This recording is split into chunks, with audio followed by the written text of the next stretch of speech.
Another former Coffee City police officer is facing charges tonight, accused of tampering with government records.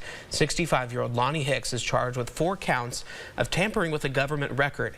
He was booked into jail yesterday, then posted a $400,000 bond. Now, this follows an investigation that led to a string of arrests of city officials, including former Coffee City Police Chief John J. Portillo. Several other former officers and the city's former mayor were also charged. The department was deactivated after that investigation back in September. Though